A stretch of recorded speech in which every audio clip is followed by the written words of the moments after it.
So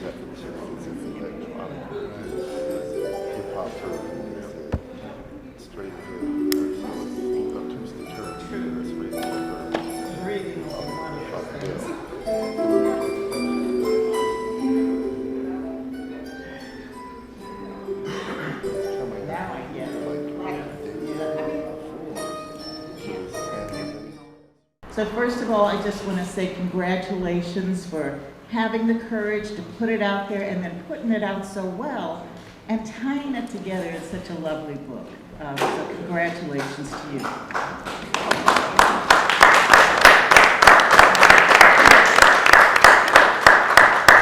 So as if bearing your soul on paper isn't enough, we're going to ask them to bear it again here. And we'll go through a process, and at the end, hopefully, you'll have some questions to ask as individuals, but also as a group. What I'd like to do is have each person, we'll just go down the line, we'll have each person do a brief introduction of themselves. That kind of lets us know how they got to the moment of sitting at this table and writing in this book. So they'll do a brief introduction of themselves and maybe read a couple of paragraphs so that you, those of you who haven't had an opportunity to read the book, and you can buy one today, but if you haven't had that opportunity, you'll, as they're talking, as you're coming up with questions, you'll have a framework for that. So let us start with you guys, as you're introducing, I'm talking to my panel right now.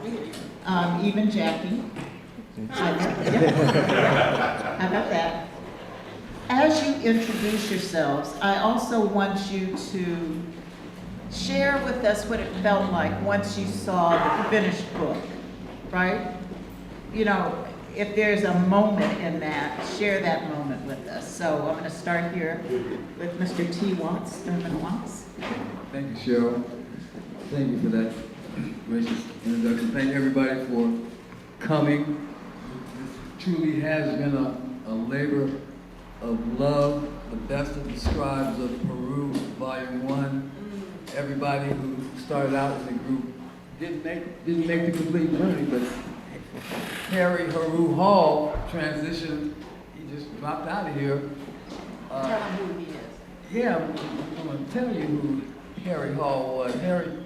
First of all, you got to go back in his family history. His uncle was Charles Sullivan, the first lessee of the Fillmore and Winterland, who was an associate, friend, if you will, of Bill Graham, who at that time was the lowly manager of the San Francisco Mime Troupe, not making much money. Charles Sullivan was giving rock and roll, R&B, I should say, dances for black teenagers at Winterland and the Fillmore Auditorium, and Bill Graham noticed how much money Charles Sullivan was making doing that, so he was always trying to usurp, if you will, the lease from his friend, Charles Sullivan. So, fast forward.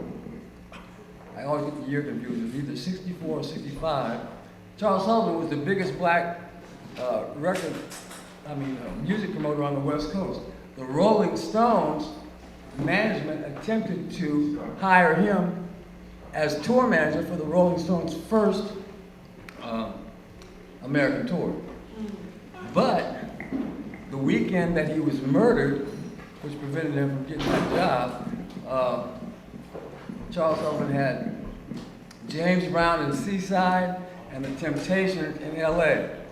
Sunday night, I can't remember the date, he flew to LA to get his Temptations money, flew back to San Francisco to pick up his car, drove to Oakland to see his girlfriend, you understand, and left his girlfriend's house, allegedly headed to Seaside to pick up his James Brown money, but his body was found south of Market with a pistol near his hand. And the police said it was suicide, but the coroner said it was death by the hands of another.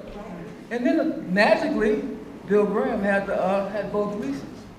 So Harry Heru Hall was researching that story and was writing that story in our writers group when he dropped dead in 2020. Right about the time we were contemplating changing the name from the no-name writers group to something else. And in honor of Harry Heru Hall, we named the writers group the Scribes of Heru. So may he rest in peace. I was talking to his wife recently, and she still has those files, so maybe that story will finally get out. It's a heck of a story. Now, they say I'm the editor of this. Truly, I'm not the best editor sitting at this table. There's at least one more better than me, and that would be Joyce Gordon. She will tell you her story in a moment. But the primary motivating factor of me doing this project is a 50-year-old cold case murder that I fictionalized in this book. I'm going to read you a few paragraphs right now, and hopefully you'll be intrigued. And I'm going to introduce. Don't forget to tell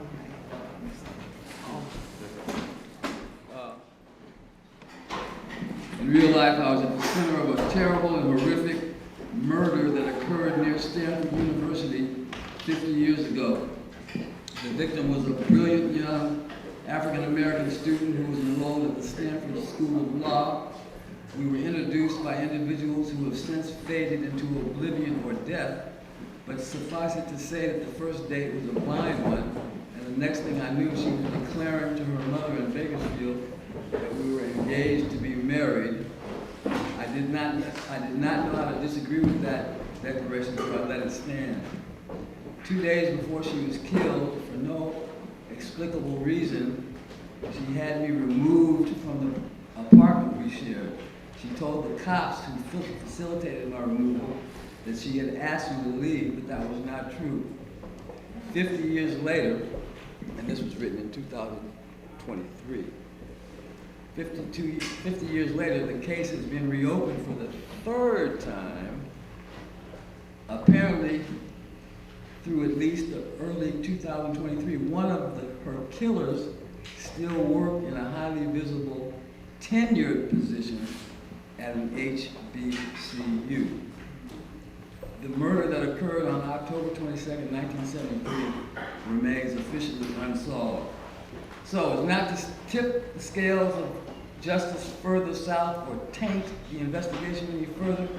We shall not reveal real names at this time, but rest assured that the government knows who did it, as do local and federal law enforcement and the cartel that runs the university. That said, I present to you 2 semi-fictional takes on a true story. So you'll have to read it to get the rest. Thank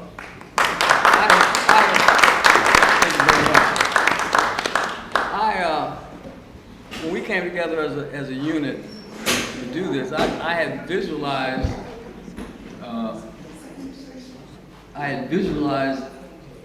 just such a thing. Not necessarily the way it is, but just how good the potential was for this project. So once it was published, it was like, and Alan, I think he redid the cover like 6 times in 10 days.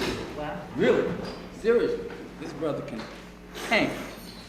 Just everything came together, and it came together nicely. And we just appreciate you being here and hope that you'll enjoy it. Thank you. And let me introduce this brother right here. Brother Ricky Vincent. Dr. Ricky Vincent. All right. Yeah. Author of The History of Funk and Party Music. He's the only person on this panel that has been published by a traditional major publisher. Everybody else is, we're some haphazard type people because it's a haphazard industry that doesn't allow black writers and artists to be reflected on the scale that we should be. So anyway, he conquered that mountain, and he wrote a great thing in here, which I'll let him describe. Thanks for coming again.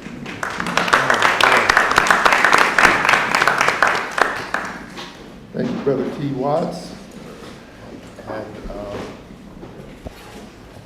And I want to thank Cheryl Fabio for making this happen.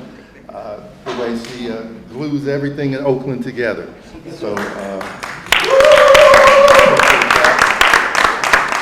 I just want to say I'm honored to be a part of this project with so many talented people that are making things happen. As a writer, you say I've published before. Let me just frame it as I won the lottery ticket twice. That's how I was published. It's that random. You wash it all out. But I had some experience, but I did not have experience working with T. Watts. And this project was already in motion. We've talked about how it was already going. And so I stepped into something that was already going full speed ahead.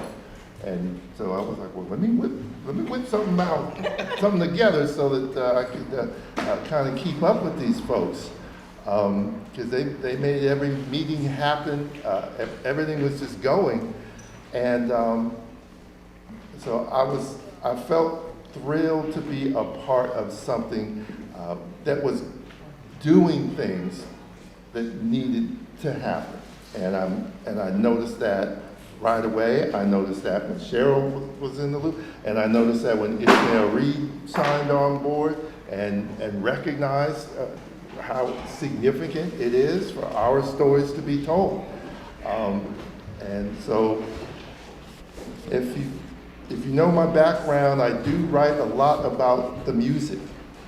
And one thing I'm doing, I guess I'll slip it out here for a book number 3, is looking into where we are after the Great Migration. We're a couple generations past that, and we're into the sort of the B-side, the great diffusion. It's hard to explain what it is, but we're living it. So part of that is where do we go after we make it to the West Coast, and what happens next, and people, they go places, they scatter, they go to the inner space and kind of disappear. A lot of things happen. So I'm trying to make sense of that. And so for a selection for this project, I leaned on an experience I had with one of my musical heroes. His name is Bernie Worrell. He's a keyboardist for George Clinton in the 70s. He doesn't want to be recognized that way because he did so many things before and after. But he was the navigator on the mothership. He had sort of moved on from the East Coast life that he had. He was from New Jersey.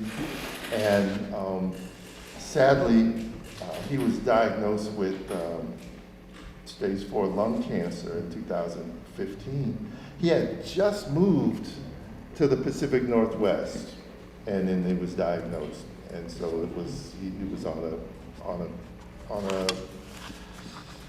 on a clock, if you will. And he passed away in the spring of 2016, and most of his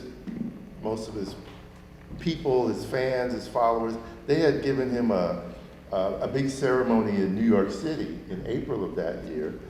But Bernie Worrell had been working with this tribe of this First Nations tribe of people from Alaska, and he was living in Bellingham, Washington, which is maybe 10 minutes from the Canada border. And he had just sort of moved to the other end of the country and the other end of the world. And musically, he was moving on beyond where most of us think of going musically. And Bernie was so skilled, he could travel there.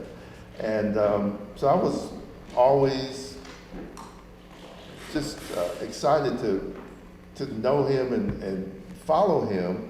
And when he passed, I thought I would follow him one last time, as they had the First Nation ceremony for him up there on the coast of upstate Washington. So I'm just going to read a little bit of Bernie Worrell's Final Flight. The First Nation ceremonial leader told the small gathering on the waterfront at the edge of the Puget Sound, "He's a baby again.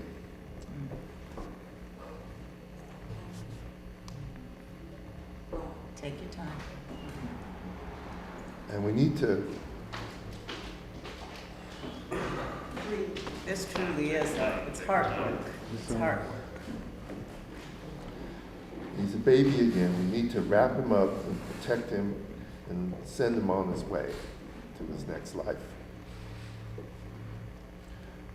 The group had gathered on the shores of Bellingham Bay to pay respects to the musical giant George Bernard Worrell, the Wizard of Woo, keyboardist and visionary that had passed away earlier that summer at the age of 72. Bernie Worrell was a musical institution, a genre all his own. As keyboardist for George Clinton's Parliament Funkadelic in the 1970s, he defined the sound of P-Funk and was the navigator on the mothership. In the 1980s, his contributions elevated the Talking Heads to superstardom, and in the 90s and 00s, he collaborated with everyone from the Pretenders to Pharoah Sanders. Styles meant little to the man with perfect pitch, who simply played in the key of music. So there's more. Wow.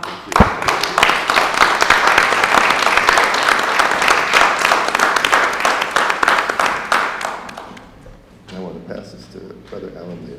Before you do, when you saw the book, what was your reaction? I was stunned when I saw the book in its completed form, because the motion, everyone accelerated the process so quickly. That Joyce, the editing that happened, so I was like, well, here's my latest, there's your version. So what about the cover? There's the cover. And he's like, well, we're gonna be publishing in 2 weeks. And I'm like, what do you mean? These are colored people, it'll be 2 years before it comes out. That's what I was thinking. So it came at me like a bucket of water over my head. I was like, wow, this is all in place. It's all going to happen. And I just want to congratulate this brother for moving things and making it all happen. So thank you. Thank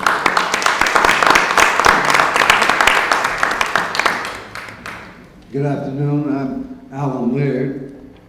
And I'm a native of Oakland, California, and for about 9 years I had an art gallery in Oakland called Expressions Art Gallery, an outreach ministry.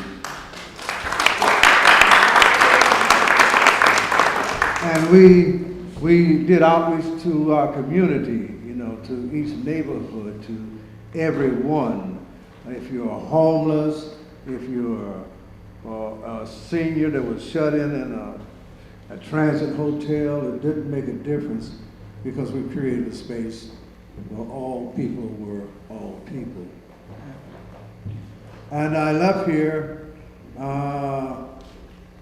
and for some reason thought I was a teenager and volunteered for AmeriCorps Vista for the county, Miami-Dade County in Florida. And I just sold everything and gave things away and left for that journey. And I worked years with the homeless and prison systems. But I had been working with prison systems around the country anyway, and federal prisons and death row and what have you. But I see all these things come together, how important each one of us are. We are all dewdrops, and we all are carrying treasure. And that's what excites me, to see that we can get things done if we want to. We put our hearts to it. And if we encourage one another, that missing element of love. I remember Oakland when it had a lot of love overflowing. When there was a lot of hope overflowing. It wasn't concrete and steel dividers. It was about being together. And we seemed to enjoy our togetherness. We didn't have all the violence against each other. And we had, it was a season. I hope that season returns again, because we deserve to have good life and to have positive energy and to be connected family to family, friends to friends. But I'm not going to go into all that. But yeah, and so I was so excited about being invited to participate in this wonderful group. It was so divinely organic. I took a part of Thurman's, one of his phrases, the divinely feminine. Yeah. So to see these things come together, and we all create, and I have a few of my prints that I brought down because I never show it. It's very expensive to ship your paintings and things, and I could never really do a show it. I mean, I could if I could fund it. So I brought some pieces out for people if they want one or whatever. I just dropped the prices down, but it just wants to give a gift to Oakland and to Joyce Gordon Gallery, who has been for over 21 years, 22 years. Joyce Gordon Gallery, who is part of the membrane of this community. Joyce Gordon Gallery, which always has that open door, and you walk in and you're greeted with a lot of joy. I just really appreciate her opening her doors, and Eric and Gavin, who helped us today setting up, and Destiny and Cristwell and everyone who's here, and especially you all that showed up. And I'm going to just read a little excerpt. I wrote a book before this. It was called Yesterday's Sunset, Tomorrow's Sunrise, and it was about a black family evolving from slavery through Reconstruction up through the Spanish-American War and World War I. This is a book that I worked on, a segment from a book that I worked on for about 5 to 6 years researching, and it talks about a saga of a young man coming up in the South in the 1930s, and getting involved with life changes, and he moves on to Chicago, and they do part of the Toba tours around the country. There are a lot of things happening in that book. But I want to read an excerpt, and this is in the beginning as a child. Take these glasses.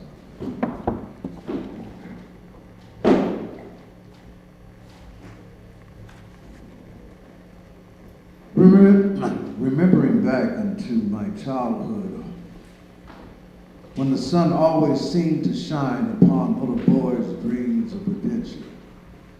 Back to that early June morning of 1926 in Baltimore, Maryland, as my mother and father, dressed in their traveling clothes, bounced along the cobblestone streets in our 1922 Ford. I sat with my face poking out through my rear seat, open window, pretending my eyes were a Codex box camera, capturing streams of row houses adorned with colored people gathering at various stoops.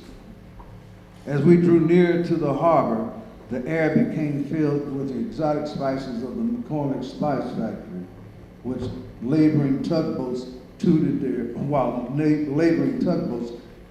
their morning song.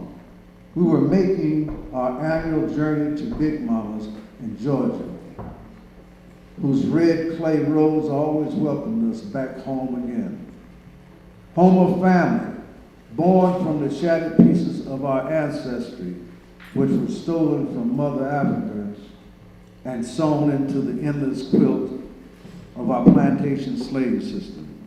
I remember all those stories of my great-grandpapa and mama would tell me of those days of slavery. I remember my favorite story, how the buzzard got bald. I could hear it over and over again. Because in the oral tradition, how the buzzard got bald was like an Aesop fable passed down through generation. And my father would tell the story using his animated face and an old country dialect to imitate each character. Like Brother Buzzard, who spoke with a deep southern drawl, and Brother Rabbit, who spoke fast with high voice. Papa would announce telling of the story, which began with him imitating blowing a tin horn. Doodle doodle doodle doodle doodle doodle, and the rooster blew the horn. Toodle doodle doodle doodle doodle, causing me to sit up in my seat because I knew the story was getting ready to start again. Awaiting Papa to begin the story.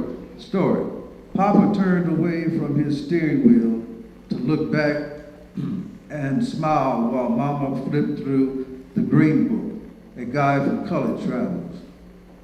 Pushing his hat back on his head, he turned to me and asked, "Are you ready, Junior?" And I began flapping my arms like a great bird while exclaiming, "Yes, yes, and double yes."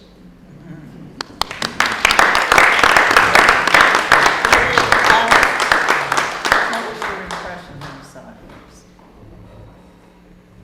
it?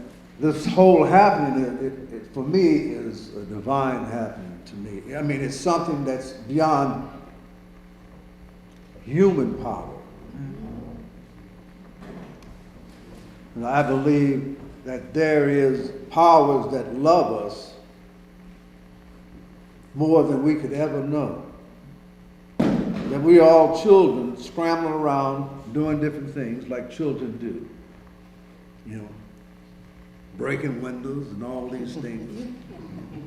But God, I say Mama and Papa God, loves us so much. You know how little kids will mess up stuff, but you say, okay.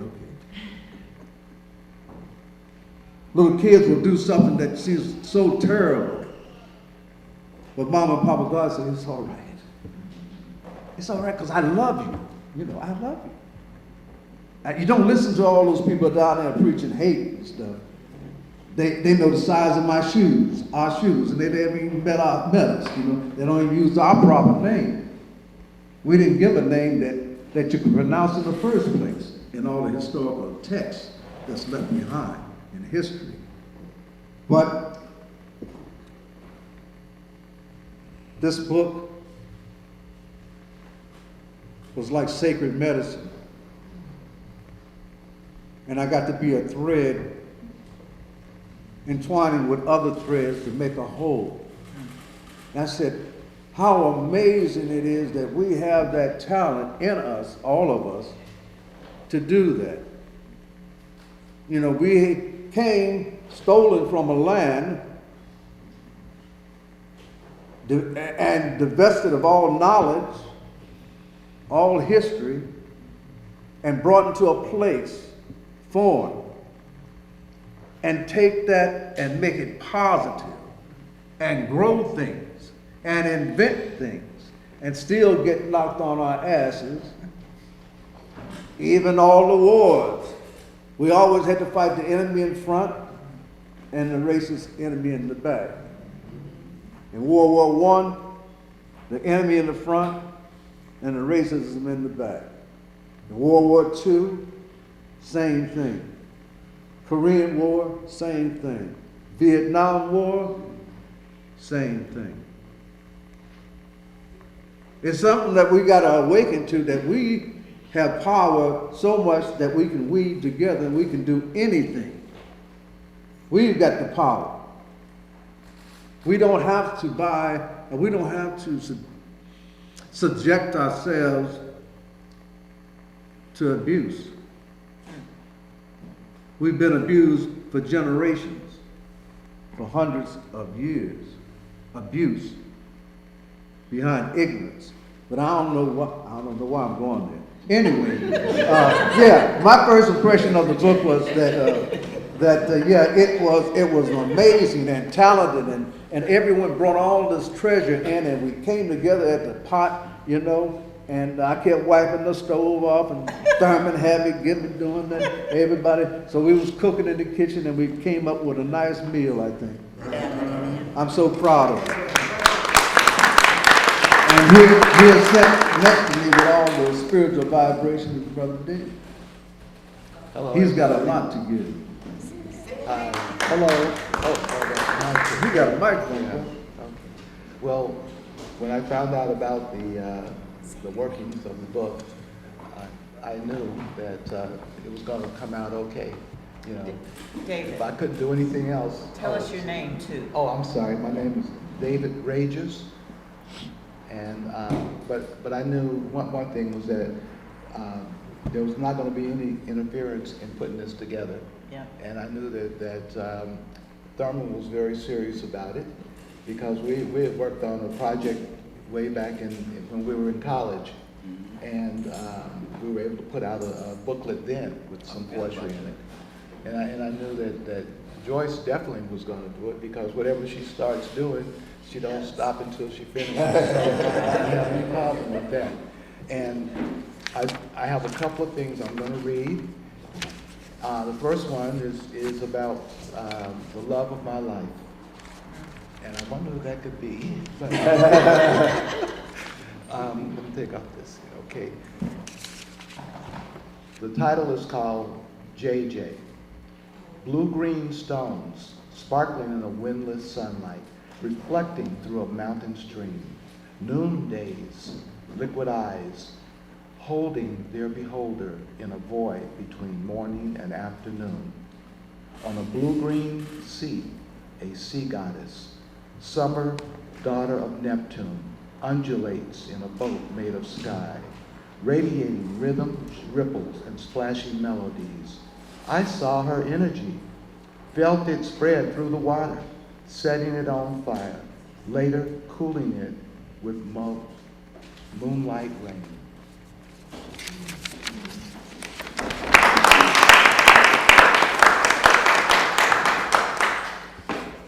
The next poem is called Coming Home for Harry Hall. I last saw you in a Zoom stream. I was enlightened by your prose. Your message was smooth, diggable, and anointed with peace.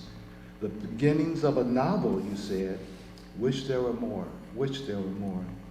Without effort, you navigated uncharted rapids and rested in Eddie's lap. As you journeyed to places unknown, no one knew you were coming home. Your words, kind, pacifying, overflowing with warmth, froze us to silence and icicle tears. I hope to hear more. I had hoped to hear more. In a straight line derecho, no time to look back, you took off and was gone. The door offered no resistance, but you broke on through to the other side. Good trouble, good trouble. Means leaves fall and transform so that trees may grow. Traveling on a seed in the window, in a wind, you sowed the new and the ancient, and they became one. What you talking about, Harry? Okay, now I understand. You've been here before. Will you come this way again, Reuben? Thank you.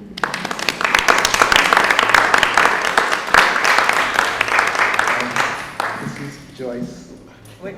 Oh, sorry. What was your impression when you saw your book? My impression, well, I was very enlightened by it, and I just thought to myself, I hear, we've been able to do something, but it felt different. I said, this is going to go somewhere. It's not just going to sit here. It's going to go somewhere because all these people are moving. They're not staying still either. So I was very, very proud of it and proud to see what can be accomplished, but it also told me what more that we can accomplish and how we can accomplish more by encouraging other people to do more, to show in our words and actions that we believe in them. And that goes a long way, just the fact that someone believes in you, that can just really, hype you up and get you going, And I'm I'm just glad that to be a part of that. Thank you. Thank you.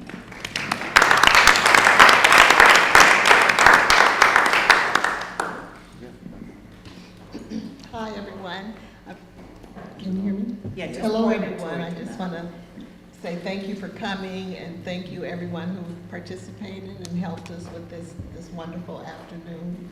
I'm Joyce Regis, and I will start by answering the question. I actually felt that warm, fuzzy feeling that you feel when you have just done something like create something new, like giving birth, or you know, like that. I just felt wonderful. So, I joined the group when Thurman mentioned it. Actually called and asked us to join the group or form the group. I said, I'm retired now.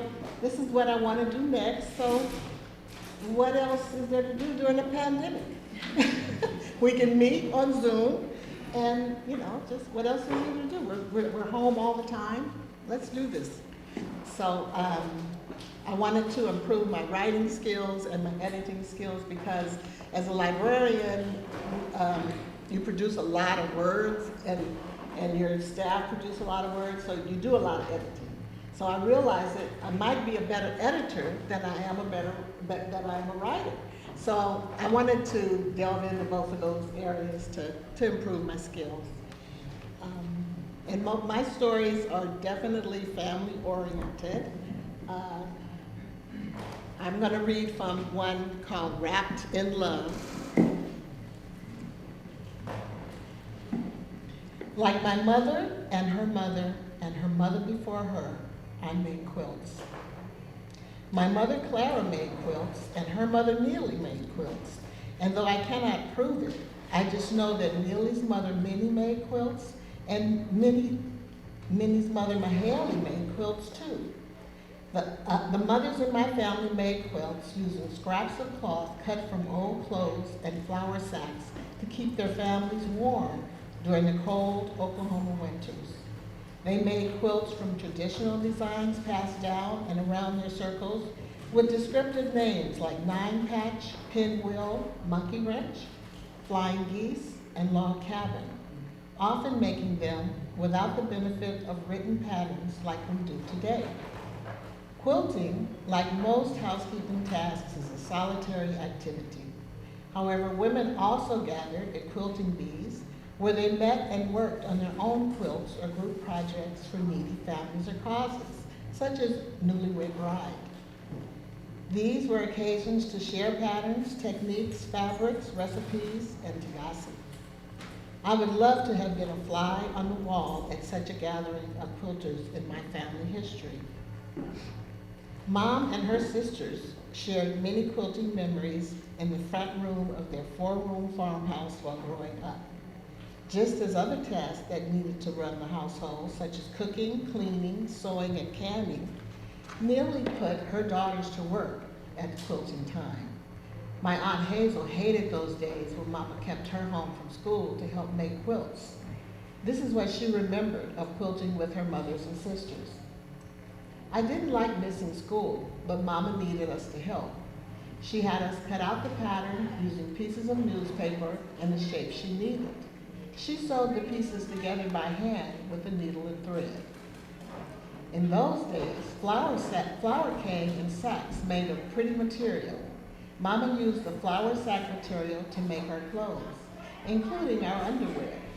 And when we grew out of those clothes, she used the scraps along with new flour sacks she had to make quilts.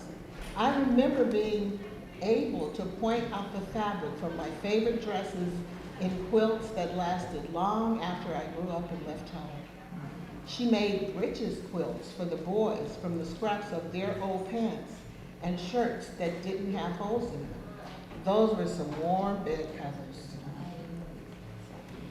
That's a sample of what I wrote.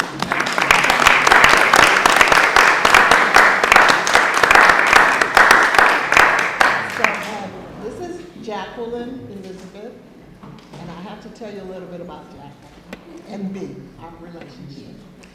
Jacqueline is my cousin, and but it's unusual to say that. It's unusual for me to say that because I never knew Jacqueline until the pandemic. As someone mentioned before about the Great Migration, our family migrated from Oklahoma to California, and the result of that was, I would say, a change in the family structure for Black people, because as a result, this is my father's brother's daughter, and grew up in the same area, but we didn't know each other. So, but this is Jacqueline. Now that we know each other, we ride together. We ride.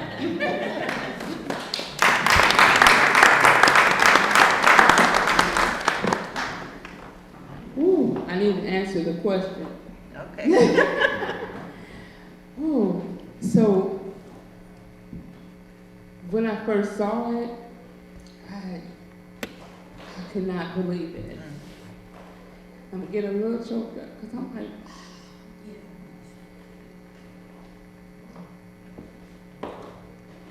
It's okay. You know, I do want to, while she's pulling together, they did this on Zoom. They did this on Zoom during the time when, actually, just on a personal note, we were isolated. I didn't even know I was isolated. Right. But I looked forward to those Sunday night Zoom things because not only did you get to connect with people, but in a deep way. yeah. So I get it, Jackie. Yeah, I just know that, thank you. And I'm not a crier, I do. But I just know that I had been, when I saw this, when I joined the group, I had never met, this is the first time I met Joyce face to face. First time met. But I already knew that we were, going to be, connected. I'll be back. But it made me feel like, dang, I did something. My mother passed away in 2011. And she said she wanted me to finish so she can read it. But that didn't happen, but whatever I was writing wasn't this. It was the blueprint to this. But her passing gave me the okay to write this. To write what I put in here. What I have, my entries in here are 3 of the characters from my upcoming book called The Delicate Vessel, based on a story about a young lady named Diamond that bloomed. And I also entered a poem that I'm going to read. I'm going to read a paragraph about Diamond, which is the introduction, and then I'm going to just read the short poem. But to know that I had been in the pool saying, I was running in the water saying, I am a published author, I am a world-renowned author, and then here it is. But to be connected to such great wisdom, it just spoke to the affirmations I had been saying. I always have what I need. I absolutely always have what I need. And to be part of a collective like such, man, I was able to get it all. I was able to get the wisdom and the constructive criticism, the love, and hey, you got any more? Or, hey, did you do this? And I felt like I was at home. When the student is ready, the teacher will absolutely appear. You cannot microwave legacy, and to be here means that I'm a part of a legacy. Everybody here is a part of a legacy, and then we started something that is, the beginning and never the end of a legacy. And so I thought, you cannot microwave legacy. And here it is. That's what I thought. I'm going to read. Jackie, are you, tell where you're from. Oh, yeah, I forgot. I live in Alabama. Yeah. I live in Alabama. I'm originally from Los Angeles. I graduated from Crenshaw High School. My mom sacrificed a lot for me to attend Tuskegee University, where I graduated in 1992. And I was as a social worker. I'm currently a therapeutic life coach and a motivational speaker, a but more than that, I'm obedient to whatever my spirit allows me to do. So I just show up where I'm supposed to show up. That's right. So.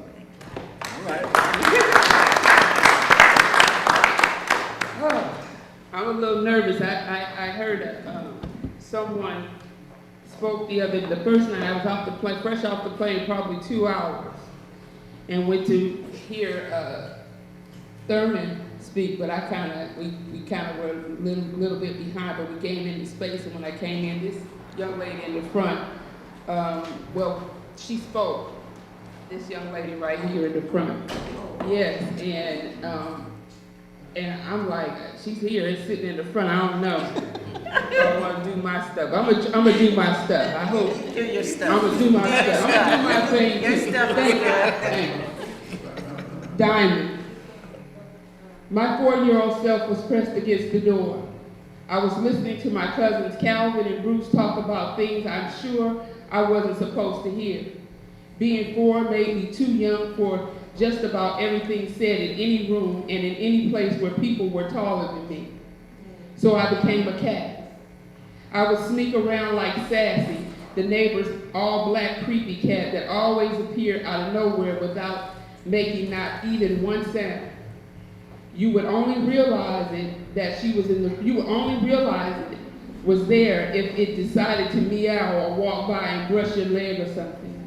This is why I did not like them, because they were too sneaky, but they were the best tiptoers I had ever seen, and I needed to know how to tiptoe. Anyway, I was 4 when it started. 4 is when I start to remember. The truth is, I really don't remember it all, but who can remember everything?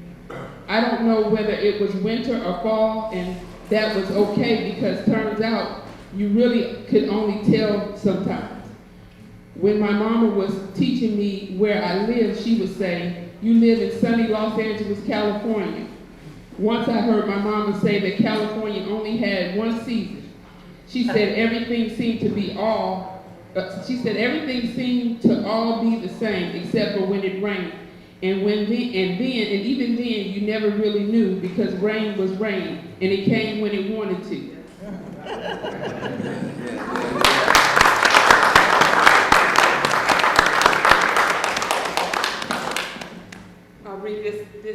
I'll read this poem.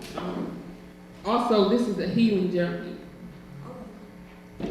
So I had to enter this poem because this is a healing journey.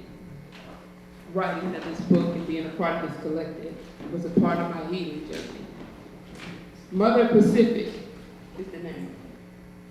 Mother Pacific washed my feet and didn't charge me. She carried my cares far off into her deepness without question or hesitation. Paying no mind to where I'd been, she just washed my feet free of charge. Soothing them from the outside in, rolling back, taking care to do it again and again without question as to where my sunfire orange painted toes had roamed. She just loved me. She supported me, embraced the intricate details of the unspoken pain residing in my bones, hearing my soul's desire to communicate the secrets of my tired feet. All the while, without words, she spoke uninventoried wisdom of life to my soul, while reading my future from the soles of my feet. She massaged the tender, unspoken experiences, hiding subdermal without judgment. Then she took care to carry the libations I gifted her from the deep wells in my eyes, carrying them from deep down to the vault, carrying them deep down to her vault containing many tears offered up long before mine. But she made room for me. She considered me. In fact, I could hear her weep with me, sharing the weight of the familiar grief with me from being taken for granted by this world. Mother Pacific wasn't too busy to see me because she was expecting me. She seemed to miss me in a way that I had never been missed. She saw the beauty of my soul wrapped in hard life lessons and sins, but made no mention of the unkept garden in my zen. She just washed my feet again and again and again and didn't charge me. Thank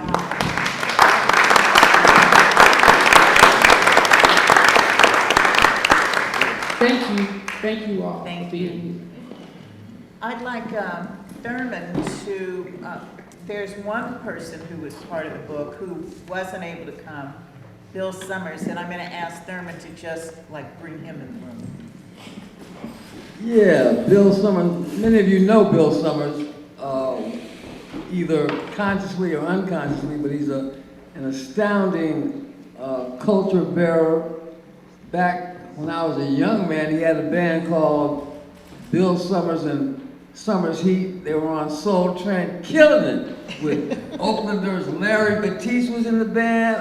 Wasn't Clay Tobin in the band too? Scott Roberts, I think, was in the band. Who else was in the band, Dre? Lord Ham, Yeah. me. Yeah.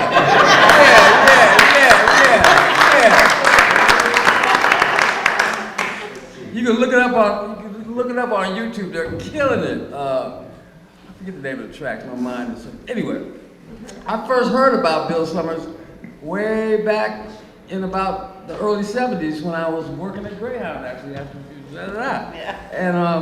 and I used to party with some people that were connected to him, but I never met him.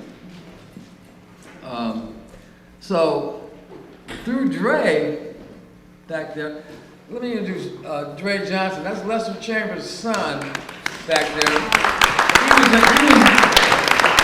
He used to have a deal with Warner Brothers. He was in a band called the Freaky Executives that were really popular down around here. Not many people can remember that, but I remember them too.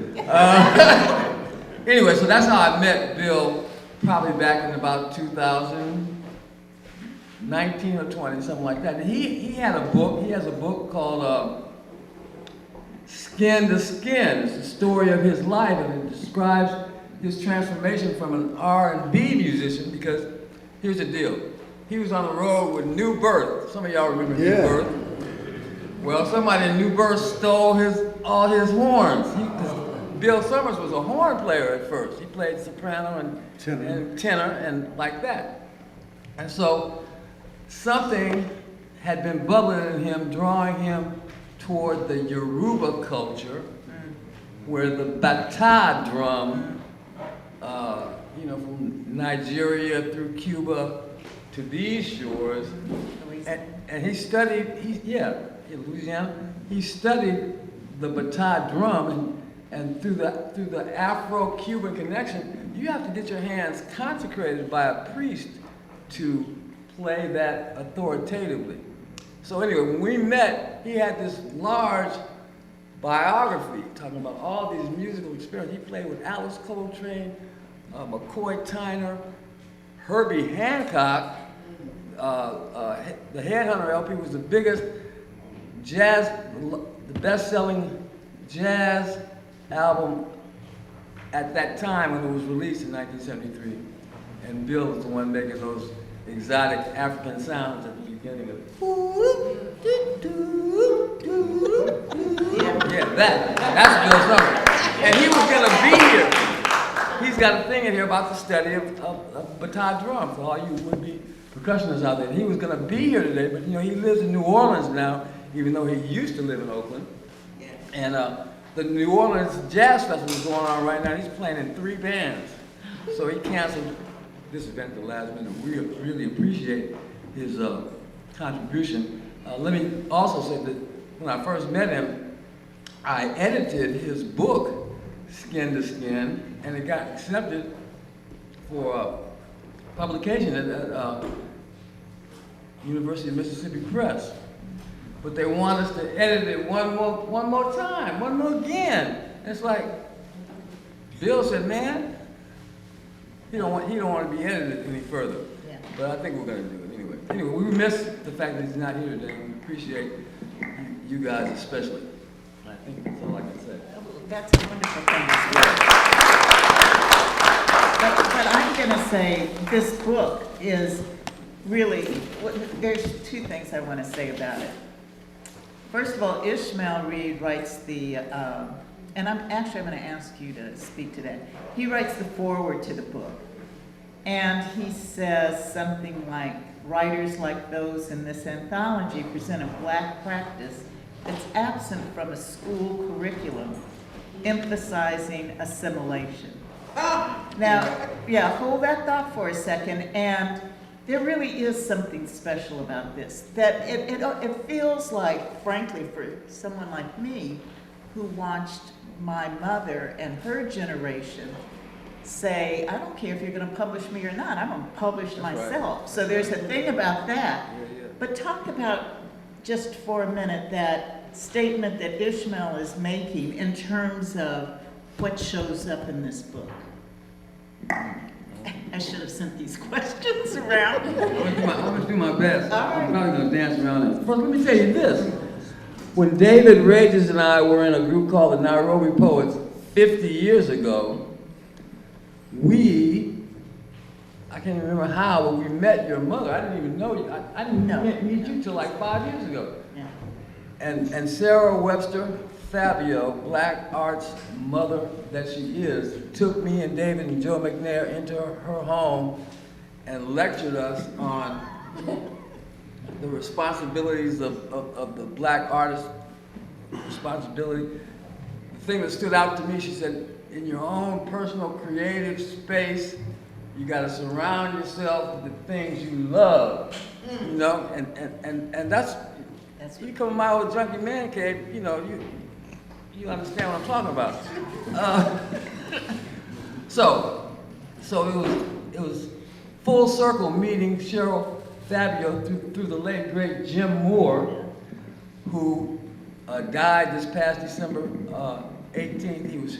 He died being Sugar Pie DeSanto's manager, but back in the early 60s, he was Big Mama Thornton's manager. So I was so sad the other day when Big Mama got inducted into the Rock and Roll Hall of Fame just three months past Jim's passing.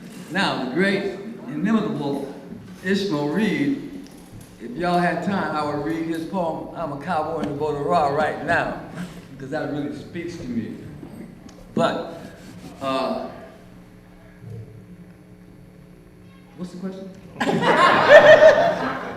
So Ishmael he's making a distinction about the voices in this book that are very, for me, I mean, he does it through school curriculum, but what he's really saying is that this is a different voice than maybe the voices of Black writers that are published or that we'll find in other places. And I'm asking you, since I think most people haven't read it, what is it that he's talking about right there? And if you can't answer it, I can't. You know, I focus on the fact that he talks about the Harlem Renaissance writers and the Umbro Writers Workshops and all those great Black writers of the last 50 years and compared the Scribes to that, and I was like, well, that's damn preposterous. We ain't that good, you know. That was my reaction, you know. But see, so let me say what. Go on, Ricky. You say. I felt that right away when you asked me to join, that whatever I contributed wouldn't go through that filtration process of Eurocentric editor and the authority. Authority is a big word there because it's always you're contributing to someone else that has authority over not just what you say, but who you are. And so to realize that we're a part of a different tradition, a Black Fire tradition that knows no bounds. Yeah. And the only real bounds is the structure. How can we get this voice out? And so this moves things along to help other people whose voice can't get out on its own terms, in its own authentic terms. And that's what Oakland has always been able to do. And so there's a lot that we can do this. If other things aren't happening, we can do this. I know that term collective is really getting popular again, despite the best efforts of the powers that be to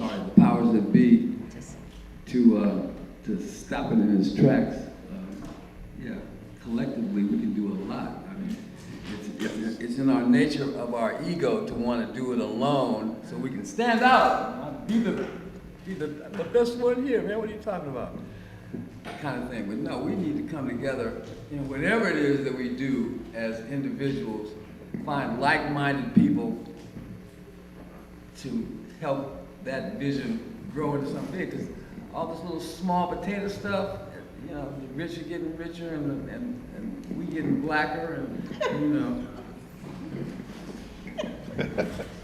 Okay. I kind of know the end of that sentence. Alan, when you did this, Yes. what are we looking at? Oh, well, Here. I don't know, what was it, upside down? Oh, no, I got it. Yeah, so, I thought of our group as bringing a message.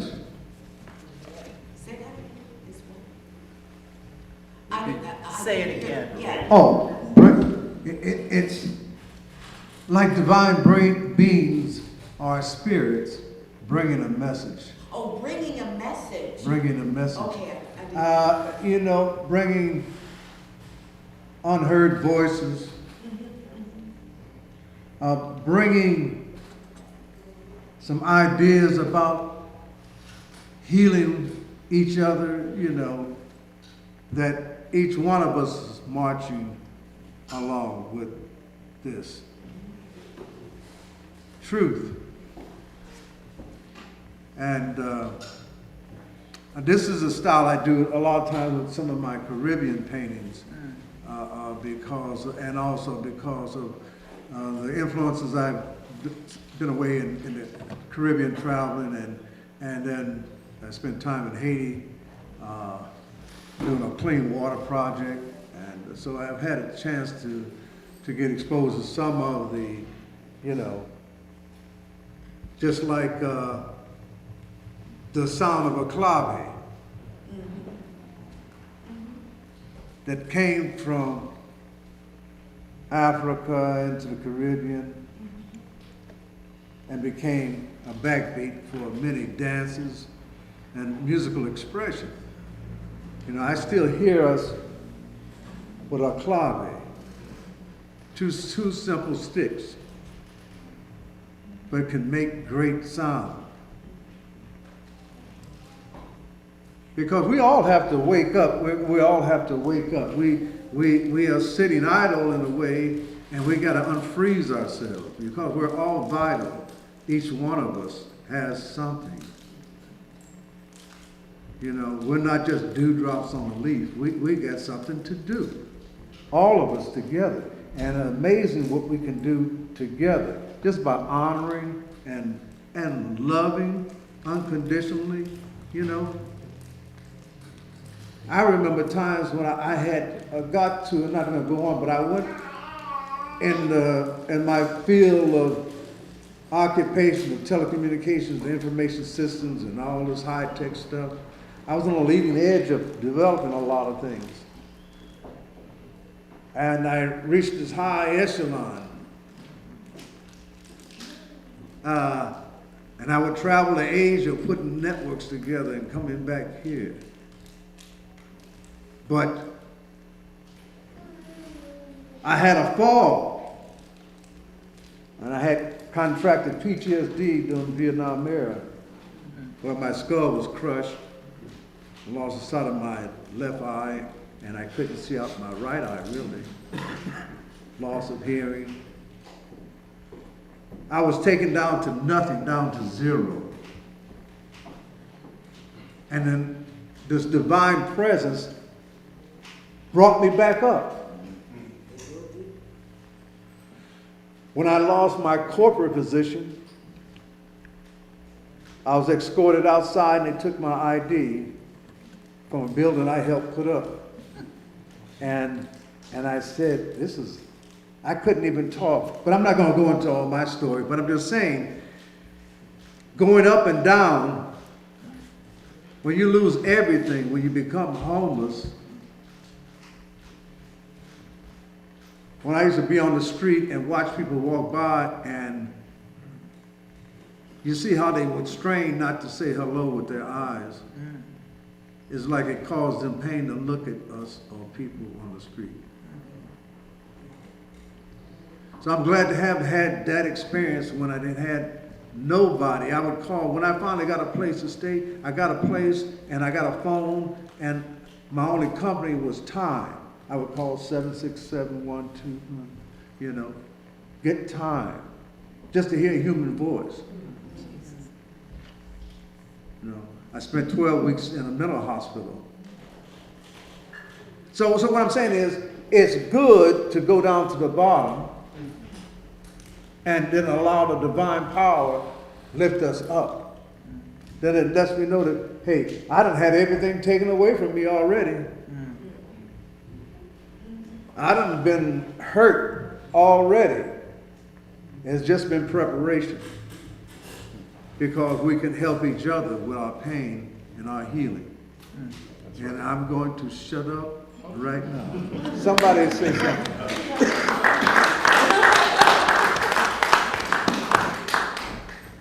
So, David, Yes.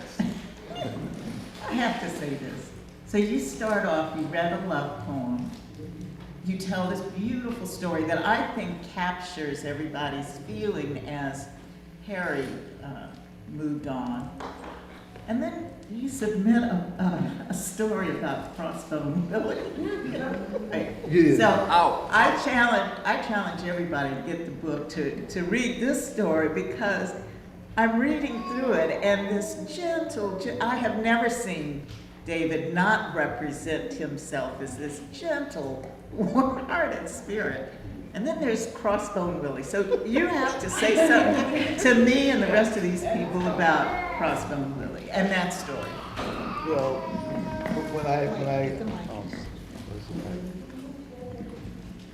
when I decided I might try to make a story out of it, I wondered, well, where did this come from? You know, I really could not remember, and it's as far as I can tell, it's a true story. And I was like 4 years old at the time, you know, and I'm telling the story. But actually, what I remember is that actually seeing, you know, the interaction between the adults, the planning, the whole bit. I remember seeing all that, you know, Crossbone Willie. And for people who don't know, I guess I go ahead and tell you a little bit what it's about. Don't spoil it. Yeah, but just a little, okay. The Crossbone Willie is a person who I guess has just been he's in and out of trouble all his life. He was hardcore, and he stretch his limits, you know, and living in Arkansas in 1953, you know, things were very much divided, very separated, and he had been in a lot of trouble, in and out of prison. He had murdered, he'd done a lot of things, you know. But when I looked at all this, I'm thinking, well, you know, maybe I need to find something good in there also about him. So this is the group here working with the Scribes has helped me tremendously, because I decided, well, you know, I need to create a line that shows some positives about him, because, you know, I'll give you an example. I've been, I taught school for about 7 years in East Palo Alto and in Oregon, and I was a child protective social worker for 30 years with San Mateo County. And I could see, you know, how important it is that you've got to stay on the positive side. You've got to always highlight the good things about people, the things that they do that are good. You know, even if I'm not saying you accept the bad things, but you have to keep reminding people that they have a duty to be positive, to create, to be good, you know, and especially when it comes to your family, your offspring, you know, your relatives, you know, that you sometimes you're gonna be maybe the only person that someone can count on. But anyway, getting back to Crossbone Willie, he was, you know, he was pretty bad. And these, the one lady that he was harassing, I guess he knew enough that she didn't have a man in the house, so he could come around and do, you know, treat her any kind of way and do things because of that. So she learned, you know, they got together, the ladies got together and decided. Stop. Oh, I'm Stop there. I'm sorry.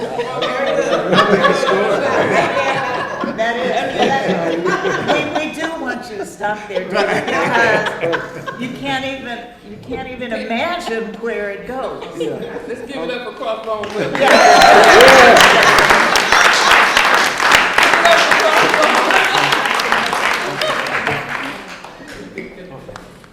Go back. There is some women's ingenuity in there, though, let me just say that. Crafty. A little bit of craftiness, right? Thank you, David, and thanks for letting us know. And if I can say just one thing, You can. it has nothing to do with that. It has to do with just the group as a whole and Yes. being a part of that and trying to write poetry. I realize I'm sorry. Right here. Okay. That it was important that I highlight women, mothers, and I'm working on some poems now that describe mothers and women as superheroes and the reasons why they are superheroes, you know, and I'm thinking, I say, you know, when I think back on my earliest days, you know, that the person who was there to rescue me, to take care of me and everything, that was my grandmother and my mother, you know. Now, you know, I'm not putting any value on what may have happened between the male, where he was at or whatever, but I survived because of the efforts of my grandmother and my mother.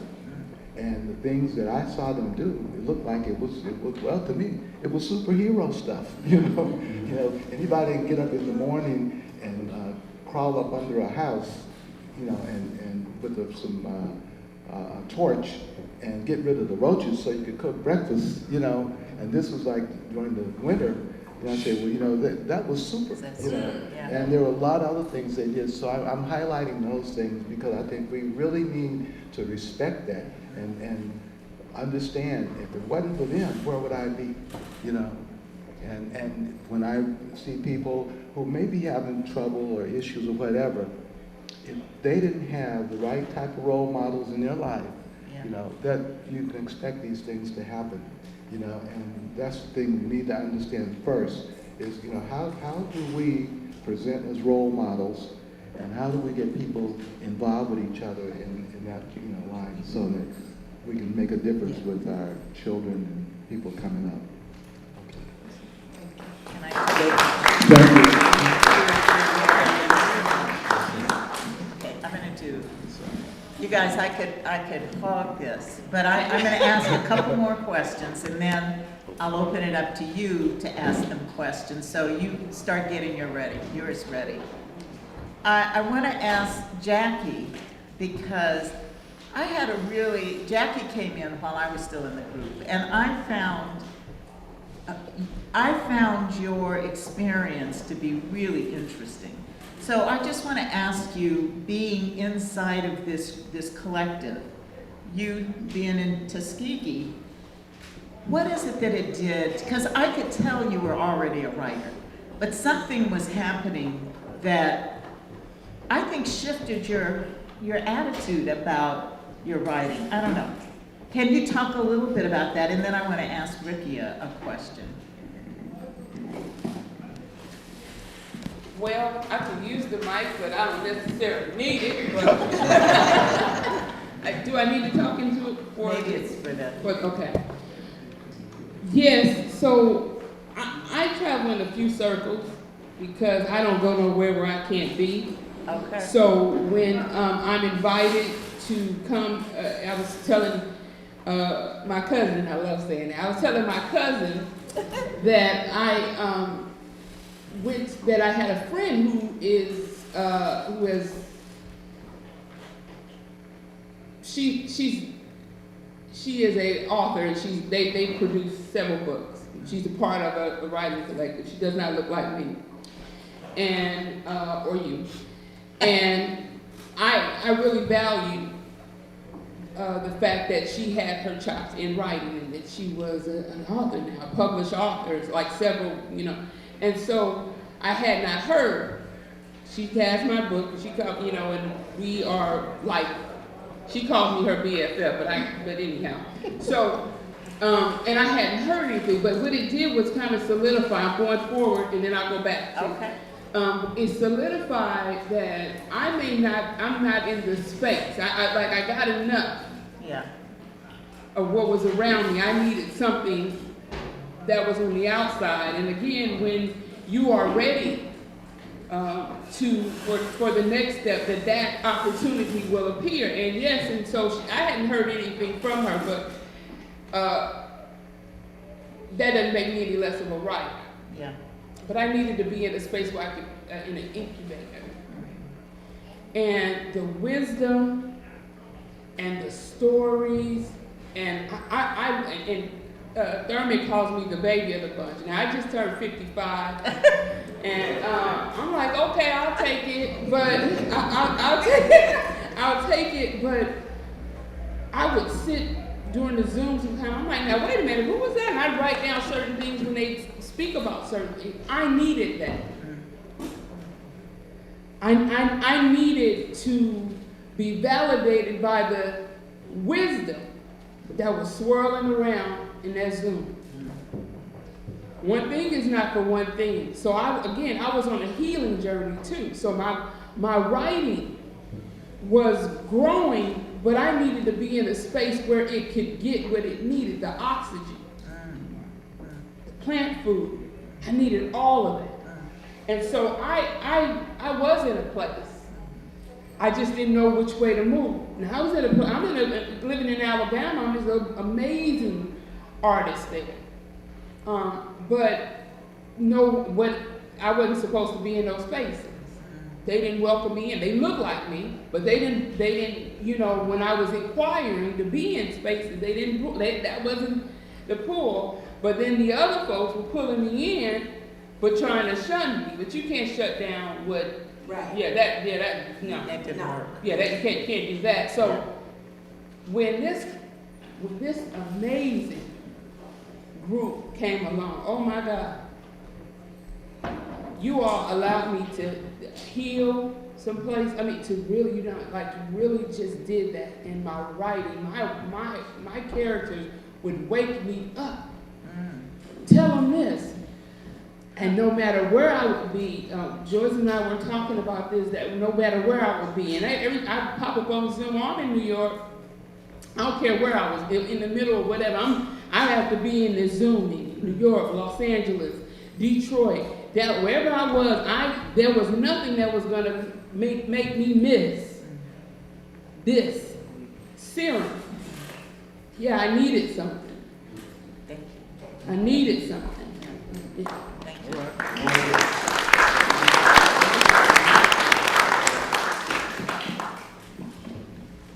I hope that answered it. It did. It did. And thank you, because I could feel it, but because I didn't know you, I couldn't put my finger on it. Thank you. Ricky, lastly, this group was an absolute great example of there is nothing that we go through that is just for us. And so what they shared, how they helped me by literally talking about and share writing, and then they literally, give you some, but just the conversation about the things that they've gone through and the stories and stuff, that is an elixir. And this was a perfect example and a perfect space to be in, to know that there is nothing that you go through that is just for you. And so when you can sit in the space of wisdom, you need to get there. Care how old you are, you need to get there, sit down, and hold on. Take what you need, leave the rest, so somebody else can pick that up and keep it moving. The Scribes of Heru, this is that. Thank you. Thank you. So Ricky, I know that we see that you've been moved, and it was certainly moving to read this piece you've included. I want you, there was something about, so, you know, I'm not a music aficionado. I didn't know, but I could tell this guy was special. You're a music Okay. movie maker. Well, but that didn't mean, that means you research. But anyway, the point is, he was special, and yet there's something I want to ask you about you lifting up this very personal story about this guy, which is not the kind of story we usually hear about really well-known musicians, where, you know, usually you're in the, like, you know, and I know you contribute to Unsung, but like, that's the way that we frame famous musicians, right? This was really different. And so, can you just talk a little bit about that? Do you even know what I'm saying? Well, I just, you know, sometimes when you're dealing with, when we're dealing with our art, there's just so much more depth than the traditional format of information and journalism and history. It just doesn't go there. And so I grew up like a lot of us. I'm sort of in the same generation. And, you know, we listened to KDIA radio or the other jazz stations around and went to the shows, and we knew these people, and we got to know them a little bit, and they would move on or we would move on and lose track of our record collection, and things would happen. And we would sort of know there's something special about them, but we would move on. Our lives, we into something else, we're going through it. And I just felt like some of these people had a power that there was really no apparatus intact to acknowledge, to recognize it and connect everything, and connect the wave. You know, because I teach the music history, and most people unconsciously know that all these music forms are happening, but they don't know that it's all one wave of us and what we've done and what we're doing. And it's all connected, and it's a deep river. And then when I encounter people that, you know, sort of that bring all that out, I'm just like, I thought Bernie Worrell, when I first met him, I felt like I was in the presence of a holy man, of you know, one of those folks with the tribal wisdom that everybody would go to, and he had it, and he was that generous with it, and he was just, it was like, this, how can we acknowledge, how is acknowledgement of this possible? And I struggle with that. I don't know if you guys know, it happens every week. Another giant in our music is retired. You know, Frankie Beverly retired. Okay, it's in the press, it's gone. Wait a minute, that brother has given us so much. You know, the Barcades came to town, and Larry Dawson had just retired. That brother's been singing for 50 years. Well, where's it? How's it? You know, we're not even talking about Stevie Wonder and some of these people. There's no apparatus to recognize the scope of what they brought, of our gifts that they're giving back to us. Like that. There's just no way it can be done. You build, we make connections, we collaborate, we get these stories to, not just out, but get them to resonate, so more and more people get some, like you said, take some, leave some. James Brown said that in 1974 on the Payback album. Take some, leave some. And so it felt like that, and I always felt Bernie Worrell was sort of the top of that mountain of those people that had that gift that was as down to earth as possible, and like I said, the man piloted the mothership, so he had taken us everywhere, and he was as open to me as any of the artists I had dealt with, or just characters in the community I had dealt with, and so I couldn't let go of that moment.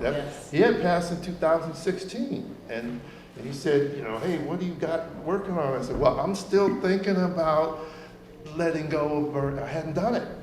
I hadn't brought any closure to it. And so I had put all those ideas together and write about it, and the group he was with and all that.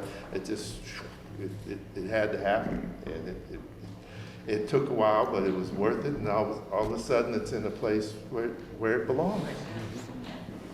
You humanized him. You know, one more, and then I'm turning it over to you guys. Joyce, you do this beautiful story about quilting. I don't know, all of us are moved by quilting because either we slept under them or we love to see them or whatever. You not only do a beautiful story, but you picked a pattern and put the pattern in the book. I love that. So how did you make the decision, but also how did you decide which pattern you were going to put in that book? Okay. Can we pass it? That's the torch. Well, actually, the story was about the pattern.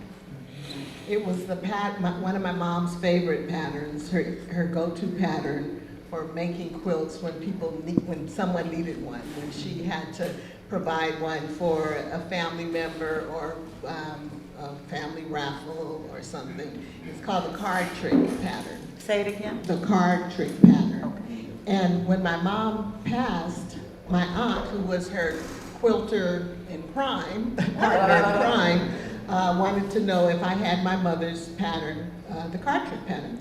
And I was like, no, I know what you're talking about, but I don't have it. So me being the helpful person I am, I try to be, I went online, I found the pattern, I found several versions of the pattern, I wrote it all up, I made a sample, and I sent it to my aunt. And when I did it, as I was doing it, this is a very complicated pattern.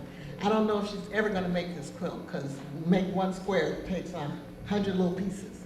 So I sent it to her, she thanked me. She never told me whether or not she made the pattern. But I was helping my dad clean up my mom's quilting room. And I found a card trick pattern piece in the making. So I could see how she put it together. It was so much simpler. So much simpler. Cut a lot of steps out, the pieces were bigger, everything. And it made sense that she could actually make one of these quickly.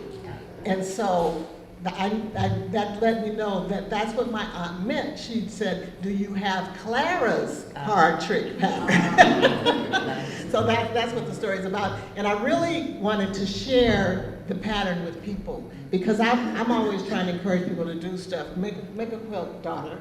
Here's the pattern. So that's why I put it in. And everything that I write, I try to put in the ingredients, or if I'm talking about like a treatment that my grandparents may have used, I want to tell you how to make it. I think it's important that those are part of our stories. You know, we don't remember a time when we just didn't go to the store and buy a blanket, you know. So that's kind of my mission. Hold it for 1 second, hold that, and tell you, frankly, I don't know if you guys agree, my experience is, if it hadn't been for your organizing skills, your persistence, your timeliness, your insistence, this wouldn't have happened. So, well, you know, okay, and I'm not surprised you made that face, but I'm sure of the fact of it because I witnessed it, right? Is that how you move through life all the time? I mean, talk about that just a little bit. Well, my dad says, when I told him I accomplished something one time, he said, of course you did. You complete what you do. So I'm not bragging about myself, but I'm just saying, when I do interviews and people ask me about your goals or your skills and your strengths, I always say, well, people say about me that I am a good organizer, that I, give me a task, and if I have the time, it might get done. And Thurman threw those tasks. He kept throwing them, so I kept trying. So. You did a great job. Joyce, I think you should tell the audience your father's first name. Why? Because it emphasizes what we do so well. Okay, well, my dad's name is hyphen, and it is spelled like the punctuation mark, hyphen. We don't know exactly where it came from, but that is his name. Wow. So we're together. All right. So we're gonna do a little interactiveness, you know, I don't wanna hog it all. You got a question out here, just, are you using this mic? Is somebody using this for recording? No? Okay, then you can just yell out your question. Yes, I have a question for Joyce. I know, Joyce, that in basket weaving in South Carolina, there's black codes in the basket weaving. Wow. Different messages that the weavers used to weave into the basket that only explain a certain story to the people who could identify the story. It was done to keep the narration from the white man or from the master, and they not only did it in baskets, they did it in quilts too. So I thought I would ask you, Joyce, did your family ever do black coding in your quilting? As far as giving messages or giving historical different things about the family or whatever? That's a good question. No, I don't think so, because this was happening in Oklahoma at a different time where, you know, I don't know if you know about Oklahoma, but we had some very unique communities. We had all black communities that where people just owned property. They took care of themselves. So I don't know that there was any coding needed, except for love. You know, this is a quilt I'm giving my child who's, you know, getting married, and I'm gonna put some love in it. But You do know that those baskets, that research traces them back to the baskets that were being made in Sierra Leone. And so not only is there coding, but there's patterns that make a direct link to Sierra Leone. I've always been fascinated by that. I just wanted to say something about Rich. You talked about the musician that played the Funkadelic. Yeah. There's a great documentation on the Funkadelics on Tubi. It's called The Untold Story of the Funkadelics. And it explains a whole lot of the history of the Funkadelics and how George Clinton took it from just a band coming out of Ohio somewhere and made it an international phenomenon. But there's also a lot of reality there in that documentary. Talk about the treachery that went down. Any other questions or statements? Yes. Yeah, Joyce, you know, it made me think about the coding and things, but was there anything in the book about the rodeos? Because visiting Oklahoma and then looking back, we were actually invited to be judges of black rodeos. I mean, filled with black people, young black children on horses, mastering. You know, that was, just being in those black communities, all black. So I understand what you're saying, but is there anything? Not in this book. right. Perhaps in next. Well, definitely, because my family comes from an area called Boley, Oklahoma. I was in Boley. The Boley Rodeo is a big thing, so. Yeah. It's Oh my definitely God. good. I got a t-shirt. You got black rodeos here too. Yeah, you see them, but it's not like the ones. No, but we should We recognize and honor, and it's young folks doing it. Yeah. But most of us don't realize that there's annually, I guess. Yes, in West Oakland. And they have these parades, and I try to get my neighborhoods out with the children, and say, the parade is coming, and there's books and horses, brothers looking all, Beautiful, yeah. But I just want to ask that, and thank you, all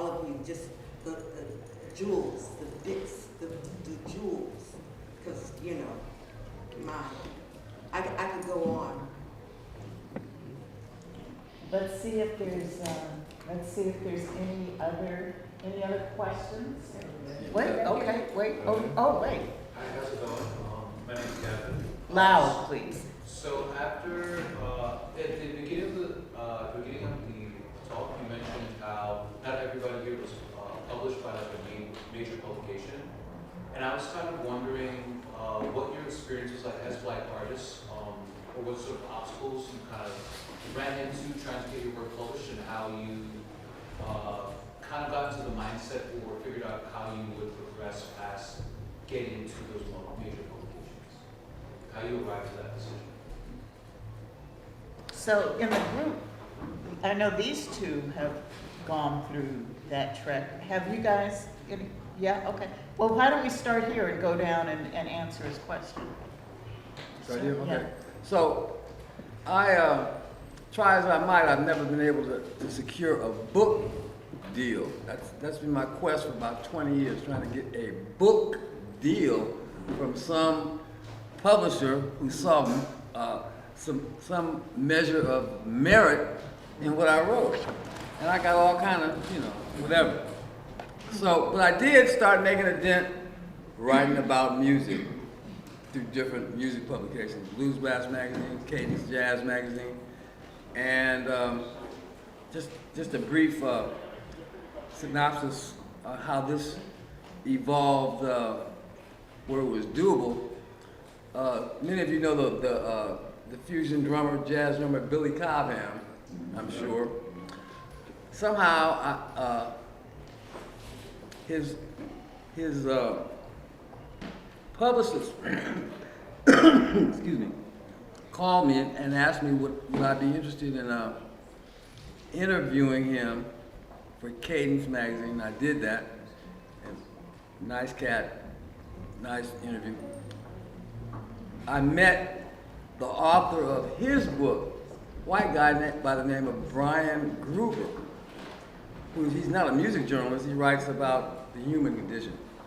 But even though he's had book deals, he also self-publishes, and he turned me on to a book designer, the guy that designed the interior, and Alan drew the art, but it still has to be designed for the cover.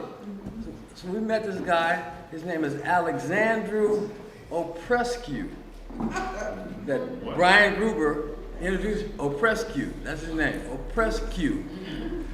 Doesn't sound very promising. Nice guy. I remember Joyce was leery. Joyce was leery of this guy because I was so high on him. Because he did this book for me, the Lester Chambers book. So I knew that he knew what he was doing. And he designed the interior and the exterior for $500. That's all it cost us. Wow. That's all it cost us Wow. to publish this was the $500 that we paid him. Everything else. Wow. So it can So be you done. can do it. It can be done. It's hard navigating, and then there's the thing about Amazon, because, Jeff Bezos is so rich, a lot of people don't want to support the Amazon platform. And there's other self-publishing platforms that are pro and con, but, It'll end up in places you just wouldn't believe, Walmart and stuff, just, you don't know how it got there, but it gets there for people, yeah. Ricky, what was your experience? I'll make it quick as I can. My first book was on funk, and when I was writing it in the 90s, there was all a revival of the music with the samples and all the videos, and it was a cool thing.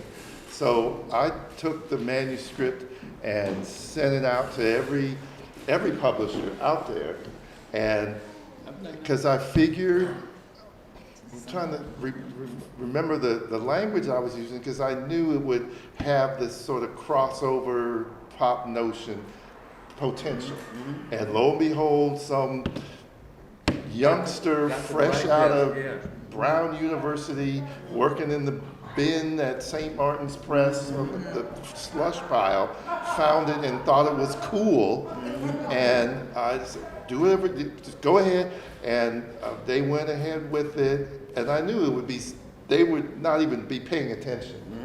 But it got in on the trendiness, and I didn't bring it, but if you find the Ricky Vincent book on funk, it has this kind of disco thing looking on the back, and it's pink, and it has all this language about rainbow afros and platform shoes, and it was like these outsiders' idea of what funk was. And I was like, do whatever you're gonna do, because I knew the real fight would be the content of it.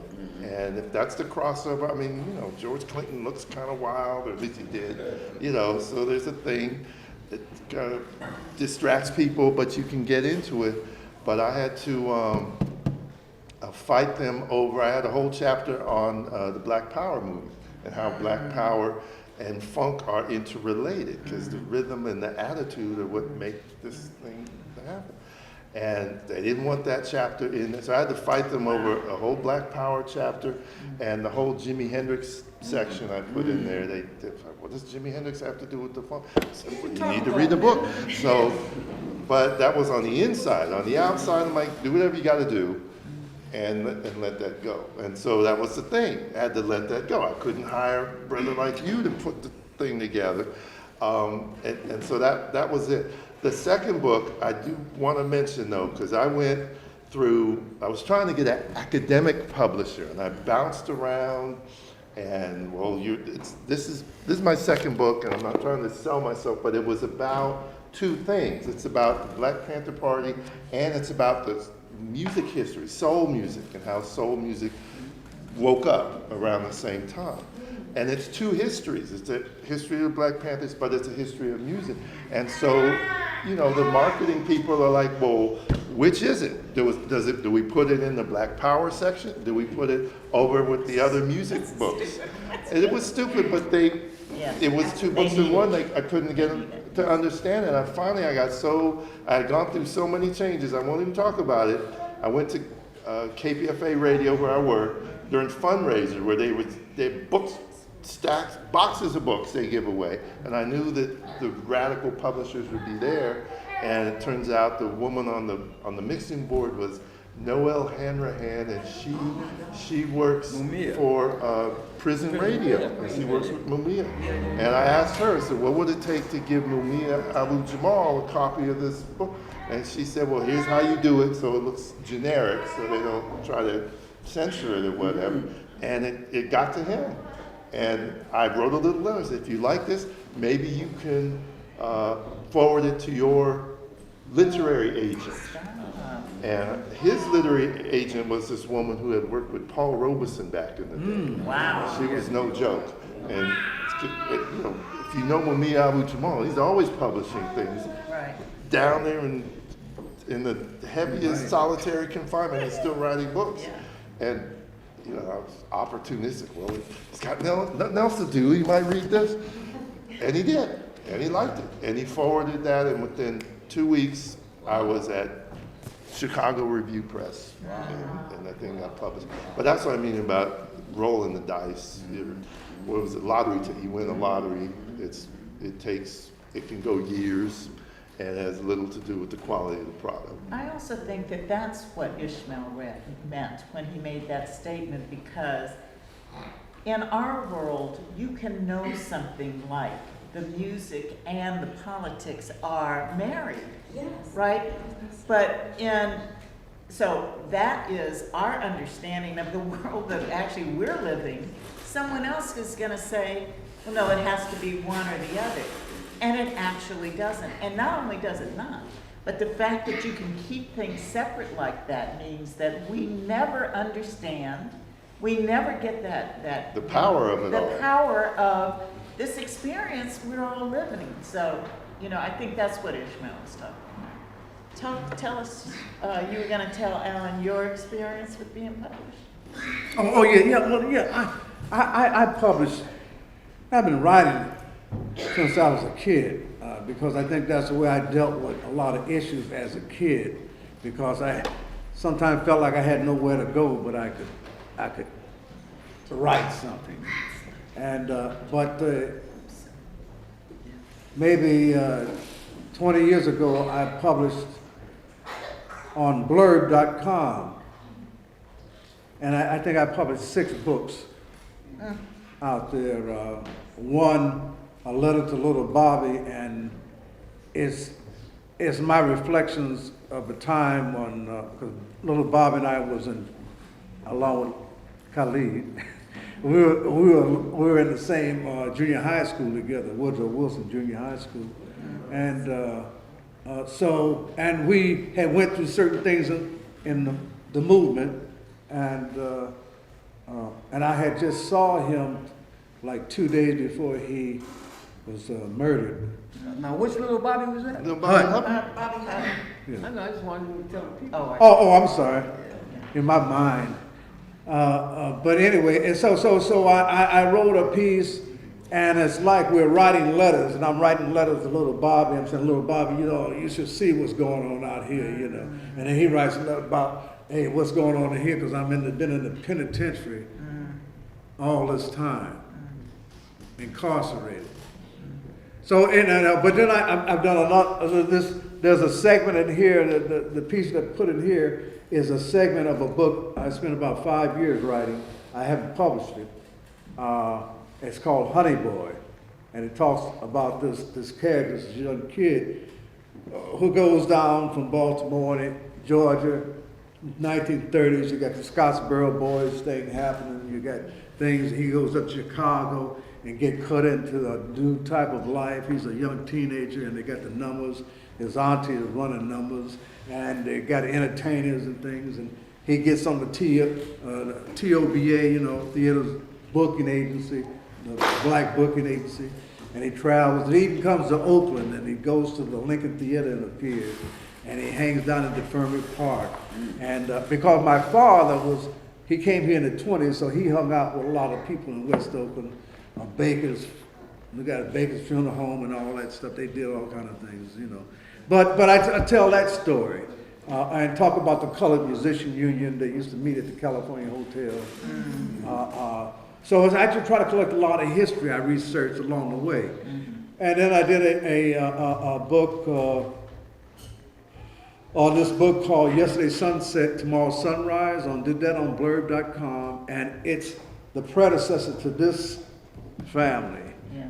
They're the roots of this family, and they come out of slavery, and they come out of Georgia, and it goes up through the Spanish-American War and World War I, and it stops after World War I. This picks up and goes on to World War II, and it just talks about the flavors of blackness, the things that were happening in the current news, and just trying to capture that culture. So I did those on blurb.com, but this has been a great experience here, where this was produced.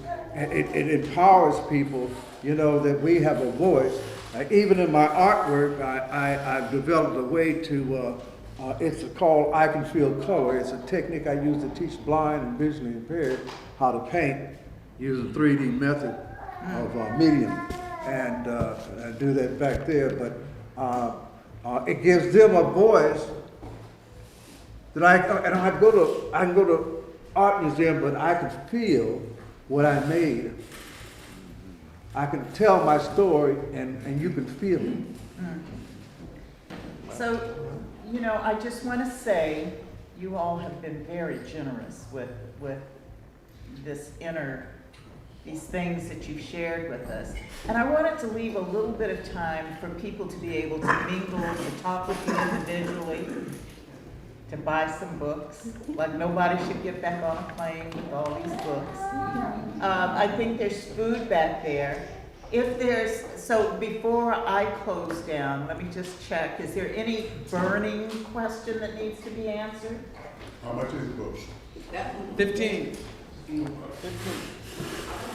Okay. Well, I want to